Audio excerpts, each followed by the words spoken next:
Hello दोस्तों, आप सभी को मेरा नमस्कार and good morning to all of you.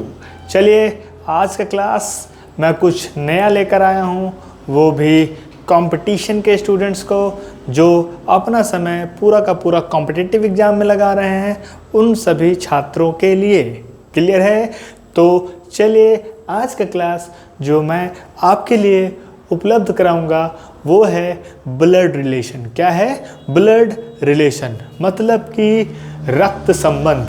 आखिरकार रिश्ता कैसा है, रिश्ता क्या कहलाता है और रिश्ता कैसे बनता है, ये सारे चीज़ों का आज जुड़ाव देखने को मिलेगा इस वीडियो में जो मैं आज लेकर आ चुका हूँ।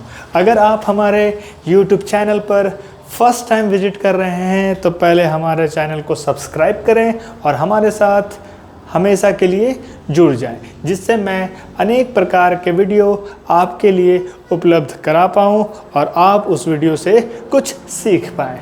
तो चलिए अब क्लास की तरफ पढ़ते हैं और देखते हैं आखिरकार आज का वीडियो किस पॉइंट पर रखा गया है।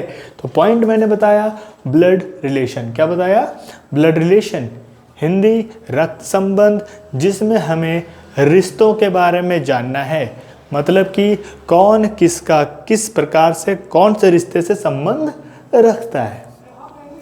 हमें तो मालूम है कि हमारे क्षेत्र झारखंड, बिहार एंड यूपी के लोगों हो या फिर कहीं भी भारत के कोई भी राज्य में, हर लोग किसी न किसी तरीके से एक दूसरे से जुड़े तो हमेशा के लिए रहते हैं और वो उन्हें अलग अलग प्रकार से और अलग अलग चीज़ों अलग अलग नामों से पुकारते हैं। तो चलिए अब हमें रीजनिंग की तरफ बढ़ते हैं और देखते हैं आखिरकार रीजनिंग के अकॉर्डिंग ब्लड रिलेशन में हमें लोगों को कैसे समझना पड़ता है, जो हमें आगे बेहतर की तरफ ले जाता है। तो चलिए आगे बढ़ते हैं और देखते हैं आखिरकार कौन किसका क्या लगता है। मैंने सबसे पहले रिश्तों को क्लियर किया है, आखिरकार ये रिश्ते कब किसे क्या बोला जाता है। क्लियर है? फोकस को इधर उधर नहीं करना है, केवल पूरा ध्यान देना है इस टॉपिक को समझने में। चलिए आगे बढ़ते हैं। सबसे पहले लिखा है हेडिंग ब्लड रिलेशन, मतलब रक्त संबंध। रिश्ता किससे? खून से। क्लियर है? सबसे पहले मैं बताता हूँ आखिरकार ये ब्लड रिलेशन क्या होता है। तो ब्लड रिलेशन होता है दो या दो से अधिक व्यक्तियों द्वारा क्या करना, भावपूर्ण एंड नम्रपूर्वक जो संतान उत्पन्न करके जो रिश्ते आपस में क्रिएट किए जाते हैं और जिससे एक दूसरे का जुड़ाव होना शुरू हो जाता है, वही तो ब्लड रिलेशन है, खून का रिश्ता कहलाता है। आगे बढ़ते हैं, आगे देखते हैं। अब हर एक प्रकार के मैंने रिश्ते को यहाँ आपके सामने बोर्ड में लिख चुका हूँ। अब मैं बताता चलूँगा कि कब किसे क्या बोला जाता है और लोग अपने नेटिव या फिर लोकल लैंग्वेज में उन्हें अलग अलग तरीके से पुकारते भी होंगे। आगे बढ़ते हैं, देखते हैं क्या लिखा हुआ है। सबसे पहले रिश्ता जितने भी प्रकार के हैं वो अभी आपको स्पष्ट रूप से दिखाई देगा। क्लियर है? सबसे पहले माता या पिता का पुत्र। किसका? माता या पिता का पुत्र। मान लेता हूँ कि मैं बात कर रहा हूँ, मेरे माता और मेरे पिता, ये इनके पुत्र क्या कहलाएंगे? या तो भाई कहलाएंगे या तो फिर मैं खुद। लेकिन जब खुद की बात होता है तो वहाँ समय का यूज करते हैं, ना तो भाई और ना तो बहन, तो कौन बचा? मैं खुद। तो वो क्या होता है? समय। ठीक है? माता या पिता का पुत्र क्या कहलाएगा? भाई कहलाएगा। ये फर्स्ट रिश्ता। आगे बढ़ते हैं। माता या फिर पिता की पुत्री क्या कहलाएगी? बहन। क्या कहलाएगी? बहन। आगे बढ़ते हैं। माता या पिता का भाई। माता या फिर पिता का भाई, माँ हमारी अलग एंड पिता हमारे अलग, ये अपने रिश्ते और ये अपने रिश्ते, इन दोनों का कॉम्बिनेशन से हमारा उत्पन्न। तो हम अब बात कर रहे हैं कि माता और पिता के जो भाई हैं वो क्या कहलाते हैं। तो पिता के भाई और माता के भाई। जब माँ के भाई के बारे में बात हो तो माँ के भाई क्या कहलाते हैं? मामा कहलाते हैं। और पिता के भाई क्या कहलाते हैं? तो चाचा कहलाते हैं। क्लियर है? हर एक प्रकार के रिश्ते आज आपके सामने बिखेर कर रख दूंगा। अब उसे आप कैसे समेटिएगा वो आपके ऊपर है। आगे बढ़ते हैं। माता या पिता की बहन। माता या फिर पिता की बहन को क्या बोलते हैं? माँ की बहन को मौसी बोलते हैं, कुछ लोग एडवांस तरीके से मासी बोलते हैं। पिता की बहन को क्या बोलते हैं? फुआ बोलते हैं। क्या बोलते हैं? फुआ या फिर बुआ बोलते हैं। ठीक है, माता या पिता की बहन को मौसी या फिर फुआ। अगर माँ से जुड़ना है तो मौसी से जुड़ना है, पिता से जुड़ना है तो फिर फुआ से जुड़ना है। क्लियर है? और ये हर घर में देखने को तो मिलता ही होगा, अब वो भी रोज। आगे बढ़ते हैं। माता या पिता की माँ, या तो माँ की माँ या फिर पिता की माँ। माँ की माँ क्या कहलाएगी एवं पिता की माँ क्या कहलाएगी? वो माँ की माँ नानी कहलाएगी एवं पिता की माँ दादी कहलाएगी। ये सारे पॉइंट्स आपके लिए इसलिए इम्पॉर्टेंट है क्योंकि रीजनिंग में कब कैसा ब्लड रिलेशन से क्वेश्चन उठाया जाए ये किसी को भी नहीं पता। इसीलिए ब्लड रिलेशन को समझने के लिए इन सारे रिश्तों को तो देखना ही पड़ेगा। आगे आते हैं। माता या फिर पिता के पिता। माता के पिता एवं पिता के पिता, मतलब हमारी माँ का पिता और पिताजी के भी पिता क्या कहलाएंगे? तो माँ से जुड़ा है तो नाना एवं पिता से जुड़ा है तो दादा। क्लियर है? आगे आते हैं। पुत्र। अब मान लेते हैं कि मेरा कोई पुत्र है, अब उस पुत्र की भी पत्नी है। क्या है? पुत्र की भी पत्नी है, तो वो क्या कहलाएगी? पतोहू कहलाएगी। क्या कहलाएगी? पतोहू। लोग आज के जनरेशन में क्या बोलते हैं? बहू बोलते हैं। क्या बोलते हैं?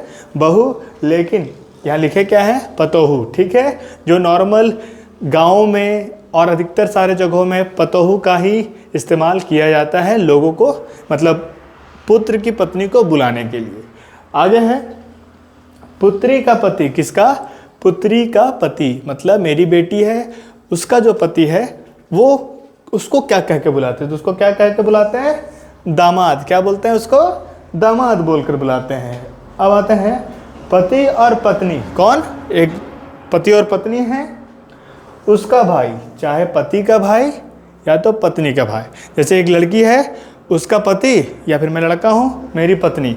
तो ये क्या है कि इस प्रकार से हम सेट करते हैं कि आखिर इसका भाई क्या कहलाएगा और उसका भाई क्या कहलाएगा। तो यहाँ है पति और पत्नी का भाई या तो देवर कहलाएगा, या तो साला कहलाएगा, या फिर भैंसुर कहलाएगा। ठीक है, ये भैंसुर जो है वो बहुत ही प्रचलन वाला शब्द है, जो कब बोला जाता है? जब लड़का पति का बड़ा भाई हो, और अगर पति का छोटा भाई है तो देवर, पति का बड़ा भाई है तो भैंसुर। ठीक है, और बाकी पत्नी का भाई हो तो साला। क्या बुलाता है? साला, जिसको बोलते हैं सब साला साहब। ठीक है, आगे बढ़ते हैं। आगे है पति और पत्नी की बहन। पति और पत्नी की बहन। मान लेते हैं कि हम कोई कपल है, एक पति और एक पत्नी है। पत्नी के जो पति है उसका बहन उसकी क्या कहलाएगी, और जो पति पत्नी से है उसकी बहन उसका क्या कहलाएगी? तो यहाँ पति और पत्नी की जो बहन है वो क्या कहलाएगी? पत्नी से रिलेट करेंगे तो ननद कहलाएगी, और जब पति से रिलेट करेंगे तो साली कहलाएगी। क्लियर है? आगे बढ़ते हैं। भाई की पुत्र और पुत्री। अगर मेरे भाई है कोई, चाहे बड़ा भाई हो चाहे छोटा, अगर भाई के पुत्र और पुत्री रहे तो वो क्या कहलाएंगे? भतीजा एवं भतीजी। क्लियर है? भतीजा is equal to nephew and भतीजी इक्वल टू नाइस। क्लियर है? अनीस। आते हैं क्या नेक्स्ट? बोलता है चाचा चाची के पुत्र एवं पुत्री। चाचा चाची के पुत्र एवं पुत्री आपके क्या कहलाएंगे? चचेरा भाई बहन। क्या कहलाएंगे? चाचा से जुड़ा तो चचेरा, फूफा फुआ से जुड़ा तो फुफेरा, मौसा मौसी से जुड़ा तो मौसेरा। ठीक है, तो ये क्या हुआ? मौसा मौसी के बेटे और बेटी या फिर पुत्र और पुत्री क्या कहलाएंगे? मौसेरा भाई बहन। फुआ से रिलेटेड हो जाए तो फुफेरा भाई बहन, चाचा से रिलेट हो जाए तो चचेरा भाई बहन। मैंने यहाँ एक चीज़ छोड़ दिया, मामा। अगर मामा और मामी से जोड़ दिया जाए तो क्या होगा? ममेरा भाई बहन। क्या होगा? ममेरा भाई बहन, मतलब मामा से जुड़ा हुआ। चचेरा चाचा से जुड़ा हुआ, फुफेरा फूफा से जुड़ा हुआ, और मौसेरा मौसी से जुड़ा हुआ। तो ये सारे चीज़ क्या हमें बताते हैं? रिश्ते को बताते हैं। ठीक है, जो सारे चीज़ों को आप क्या बोल के बताएंगे इंग्लिश में? कज़न। क्या बोल के बताएंगे? कज़न। आगे बढ़ते हैं। लिखा हुआ है बहन का पति। किसका पति? बहन का पति। अगर आप भाई बहन हो तो बहन का पति क्या कहलाएगा? बहनोई। क्या कहलाएगा? बहनोई कहलाएगा। इंग्लिश में क्या बोल सकते हैं? तो ब्रदर इन लॉ बोल सकते हैं। भाई की पत्नी। किसकी पत्नी? भाई की पत्नी। चाहे भाई छोटा हो चाहे भाई बड़ा हो, दोनों तरीके से। अगर भाई छोटा हो तो उनकी पत्नी को भावो बोलते हैं, एवं भाई बड़ा हो तो उसकी पत्नी को भाभी बोलते हैं। बाकी अपने झारखंड, बिहार, यूपी के लोग अलग ही मौज में हैं। ठीक है, आगे आते हैं। दादा एवं दादी के पुत्र या पुत्री को, दादा एवं दादी के पुत्र एवं पुत्री को क्या बोलेंगे? या तो पिता होंगे, अगर हमारे दादा दादी के एक ही पुत्र तो हो सकते हैं, वो पिता हैं हमारे, या फिर एक से ज़्यादा हैं, 2 3 हैं, तो हम उसको क्या बोल के बताते हैं? दादा एवं दादी के जो पुत्र एवं पुत्री हैं, या तो पिता होंगे, या तो चाचा होंगे, या तो फूआ होगी। ठीक है, ये 3 रिश्ते में बंटते हैं। आगे बढ़ते हैं। जिसका ना तो भाई हो और ना ही बहन हो, जिसका ना तो भाई हो और ना ही बहन हो, तो क्या बचा? अकेले बचा, मतलब ओनली सन, अपने माता पिता का।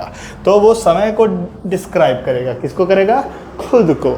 इसी प्रकार से मैंने अभी आपको बताया, आखिरकार ब्लड रिलेशन में हम रिश्ते से जुड़े हुए जो क्वेश्चन सॉल्व करते हैं वो इन सारे रिश्तों को समझने के बाद ही कर पाते हैं। इसलिए मैंने इस वीडियो में आपको यह समझाने का प्रयास किया है आखिरकार कौन से रिश्ते को कब, कैसे, कहाँ, क्या बोला जाता है। क्लियर है? तो इस वीडियो को पूरा देखने के लिए हमारे चैनल में हमेशा के लिए जुड़े रहें। आगे है क्या कि यदि क्वेश्चन मैंने आपके लिए लिखा है, किससे जुड़ा हुआ? रक्त संबंध, ब्लड रिलेशन से एक क्वेश्चन है आपके लिए। यदि क्वेश्चन क्या है? यदि बी कहता है कि उसकी माँ, किसकी माँ? उसकी माँ ए की माँ से, ए की माँ की, किसकी माँ? इशारा करते हुए। यदि बी कहता है कि उसकी माँ, किसकी माँ? बी की माँ ए की माँ की इकलौती पुत्री है, तो बताएं कि ए का बी से क्या रिलेशन है। मतलब ए का बी से क्या रिलेशन है, हमें ये पूछा गया है। तो ये आपको बताना है। अगर आपको यह वीडियो में ब्लड रिलेशन कौन किससे किस प्रकार से जुड़ा है, अगर ये समझ में आया है, तो आप हमें इस क्वेश्चन का आंसर कमेंट में ज़रूर बताएं। क्लियर है? तो आज का क्लास केवल ब्लड रिलेशन। Thank you. मैं दीपक रंजन।